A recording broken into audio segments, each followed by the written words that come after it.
আসসালামু আলাইকুম, সবাই কেমন আছেন?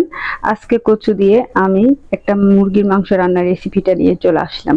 আমি কচুটা প্রথমে লবণ দিয়ে হলুদ দিয়ে তারপর সিদ্ধতে দিয়ে দিয়েছি, আর এই ফাঁকে একটা মশলা রেডি করে নিচ্ছি।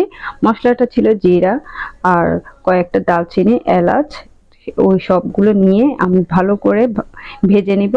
তারপর ভাজাভাজি করে একদম হালকা একটা ঘ্রাণ বের হলে তারপর এটা আমি বাটায় বেটে নিব। এবার আমি বাটাবাটিতে চলে গেলাম। একটু হালকা বেটে নিলেও হয়, এটা আসলে বেশিক্ষণ বাটতে হয় না। যখন এটা ভাজা ভাজা হয়ে যায় বাটতে কিন্তু অনেক সুবিধা। এরপর বাটাটা শেষ করে তারপর আমি রান্নার মধ্যে চলে গেলাম। এরপর আমি দিয়ে দিয়েছি পেঁয়াজ। তেলটা আমি সামান্য পরিমাণে দিয়েছিলাম, এটা স্কিপ হয়ে গিয়েছে। তেলটার মধ্যে পেঁয়াজটা দিয়ে আমি কিছুক্ষণ লাল লাল করে নিচ্ছি, আর দিয়ে দিলাম পরিমাণ মতো লবণ। তারপর লবণটা দিয়ে আরও কিছুক্ষণ আমি পেঁয়াজটা কষিয়ে নিচ্ছি। এরপর দিয়ে দিয়েছি 2 চামচের মতো আদা বাটা। তারপর দিয়ে দিব 2 চামচের মতো রসুন বাটা। এরপর আদা রসুনটা আমি ভালোভাবে কিছুক্ষণ তেলের মধ্যে আমি কষিয়ে নেব, যেন কাঁচা গন্ধটা চলে যায়। এরপর কিছুক্ষণ কষার পর আমি একটু পানি দিয়ে ভালোভাবে আরও কিছুক্ষণ ভেজে নিচ্ছি। তারপর আমি ধনিয়া জিরার গুঁড়া দিয়ে দিয়েছি 2 চামচের মতো। এরপর আমি দিয়ে দিচ্ছি হলুদের গুঁড়া 1 চামচের মতো দিয়ে দিয়েছি, আর মরিচের গুঁড়া দিয়ে দিয়েছি 2 চামচের মতো। আর মরিচের গুঁড়া যদি আপনারা ঝাল যে পরিমাণে খান সেভাবে দিলেও হবে। আর মুরগির মাংসের মশলাটা দিয়ে দিয়েছি, যেটা রাঁধুনি মশলা, সেটা দিয়ে 2 চামচের মতো। তারপর সমস্ত মশলাগুলো দিয়ে এরপর আমি ভালোভাবে মাংসের মশলাটা কষিয়ে নিচ্ছি।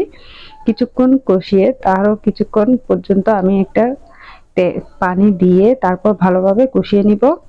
পানিটা দিয়ে কিছুক্ষণ পর্যন্ত নাড়ানাড়ি করলে তেলটা উপরের দিকে উঠে আসবে। এরপর আমি যে মাংসটা ধুয়ে রেখেছি সেই মাংসটাও দিয়ে দিলাম। মাংসটাতে প্রচুর পরিমাণে তেল ছিল, চর্বি ছিল, কারণ মুরগির মাংসটা ছিল একদম অনেক বড়। আর তার মধ্যে আমি কিছুক্ষণ পানি দিয়ে এটা রান্না করেছি ঢেকে। এরপর কিছুক্ষণ পর পর এটা আমি নাড়াচাড়া করে দিয়েছি। তারপর আরো কিছুক্ষণ দেখেন এখানে কিন্তু কিছুটা পানি বের হয়েছে, আর পানিটা শুকানোর জন্য আমি কিছুক্ষণ আরো ঢেকে রান্না করব। মাংসটা সিদ্ধ না হওয়া পর্যন্ত এটা আমি ভালোভাবে রান্না করেছি। এটা যখন আমার রান্নাটা প্রায় হয়ে আসছে, এরপর আমি যে কচুটা কেটে রেখেছিলাম সেটা আমি দিয়ে আরো কিছুক্ষণ পর্যন্ত আমি নাড়াচাড়া করে দিচ্ছি। তারপর নাড়াচাড়া করে এরপর আমি কিছুক্ষণের জন্য এটা ঢেকে রান্না করব। এই পর্যায়ে আমি কিছুক্ষণ পর পর নাড়াচাড়া করে দিয়েছিলাম। তারপর চলে আসলাম আমি ঝোলের জন্য। এরপর পানিটা দিয়ে দিয়েছি পর্যাপ্ত পরিমাণে। পানিটা দিয়ে আরো কিছুক্ষণ সিদ্ধ করে তারপর আমি এটা পানিটা ঘন হয়ে আসলে তারপর আমি নামিয়ে গরম গরম পরিবেশন করব। তারপর আমি ধনিয়া পাতাটা দিয়ে দিয়েছি। ধনিয়া পাতাটা দিয়ে আরো কিছুক্ষণ রান্না করেছি। একদম কচুটা একদম মোমের মতো হয়ে গিয়েছে, আর খেতে যে কেমন টেস্টি হয়েছে বলার মতো না। আর যে মশলাটা আমি রেডি করেছিলাম সেই মশলাটাও দিয়ে দিয়েছি।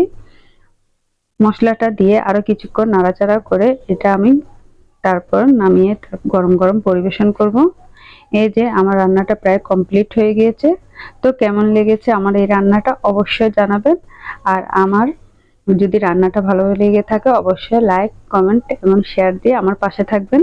সবাই ভালো থাকেন, সুস্থ থাকেন। আল্লাহ হাফেজ।